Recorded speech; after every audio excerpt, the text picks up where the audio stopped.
Hi everybody, Pat Patterson here with you. Happy 4th of July week to you. We're so glad you stopped by theracingguide.com. Remember, if you're out there on the road this weekend, pay attention, keep those seatbelts good and tight. Lots of people vacationing, headed to the beach, headed to the mountains, or maybe headed to Daytona. Oh yeah, back we go to the world's most famous beach and my hometown to do a little racing on Saturday night under the lights, and Joey Chitwood and company got a big fireworks display ready for you after the race.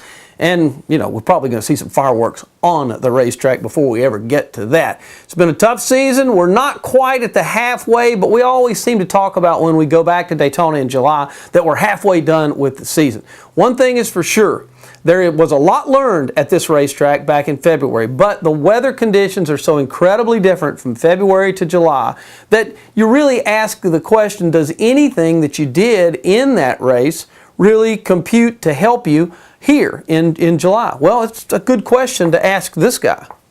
Yeah, it's just so much hotter when we come back in July, so the handling of the race car is much more important than it usually is at the beginning of the year. But still a lot of unknowns this year. I think as we come to the first race, I think handling is still going to be an issue, but it'll be much more of an issue when we come back in the heat in July. When you come down here for July, it's right dead in the middle of the year. And it's kind of go time. You know, if you've been doing good, you got to try and really keep it up and keep that momentum going to try and get into the chase. And if you've been doing bad, you got to kind of try and figure out what you're going to do and how to get things better.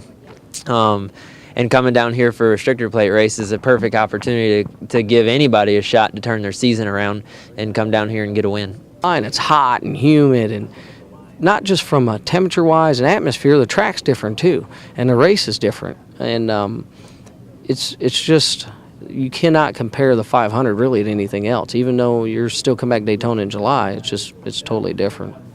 All right, so it's July 4th week. I hope everybody has a wonderful holiday week. And if you're traveling this week, I want to tell you about a great product that you need to be paying attention to. This is Duralube Upper Cylinder Lubricant and Fuel Injection Cleaner. And what this product does is it cleans and it lubricates the upper cylinder walls for more efficient operation in your engine. More concentrated than the brand leader. And one bottle treats up to 20 gallons of fuel, and it reduces carbon buildup. So check it out. I know everybody's on the road this week, 4th of July, traveling here, traveling there. Take care of that engine with Duralube Upper Cylinder Lubricant and Fuel Injection Cleaner. Hope it's a safe and fun July 4th holiday, and we'll be back to talk to you next week about really getting the second half of the season off and running.